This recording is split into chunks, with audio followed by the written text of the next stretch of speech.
হাতশিঙিমাৰীৰ খাৰুৱাবান্ধাত কাঠৰ টুকুৰাৰে কোবাই হত্যা এগৰাকী বৃদ্ধ মহিলাক। দক্ষিণ খালমাৰা মানকাছৰ জিলাৰ খাৰুৱাবান্ধা আৰক্ষী চকীৰ অন্তৰ্গত খাৰুৱাবান্ধা গাঁৱৰ প্ৰয়াত নুৰশ্বেখৰ পত্নী জৰিমন নামৰ এগৰাকী বৃদ্ধা মহিলাক একেখন গাঁৱৰ এজন যুৱকে কাঠৰ টুকুৰাৰে কোবাই হত্যা কৰাৰ অভিযোগ উত্থাপন হৈছে।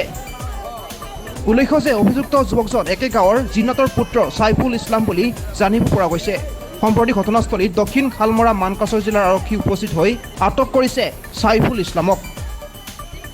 পালো মানে জৰিমন নামৰ এজন মহিলাক ছাইফুল ইছলাম নামৰ ল'ৰাজনে তেওঁক মানে কাঠৰ এটা মানে লাঠিৰে এক কোব দি মানে মাৰিছে। ইয়াত আৰু মানে এইখিনি গাঁৱৰে 3টা মহিলাক আৰু আগতে আহত কৰিছে।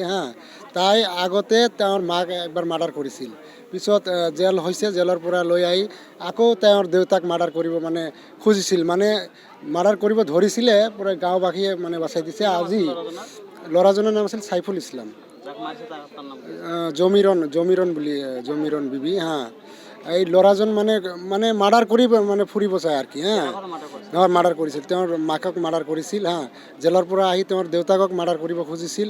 মানে তাইৰ মানে মেণ্টেলিটিটো ঠিক নাই, মানে তাই খালি এনেকৈ মানে মানে ৰাগত ঘূৰে আৰু এই আমাৰ গাঁওখনত। আজি 3টা মহিলাক তেওঁ আহত কৰিছে। আৰু এই নহয়, আৰক্ষীতো আটক কৰিছে। আমাৰ গ্ৰামীণ ৰাইজে তেওঁক ধৰি বান্ধি থৈছিল, পিছত আৰক্ষীক গতাই দিছে। আৰু এইটো আমি বিচাৰোঁ যে তেওঁৰ ফাঁচি লাগে। আমাৰ মানে আকৌ আহিব, আকৌ 2-4জনক মাৰ্ডাৰ কৰিব। আমাৰ সকলোৱে মানে এইটো দাবী জনাইছোঁ, তেওঁক একদম ফাঁচি দিব লাগে। হাতশিঙিমাৰীৰ পৰা মিনাৰুল ইছলামৰ ৰিপৰ্ট, সংবাদ লহৰ।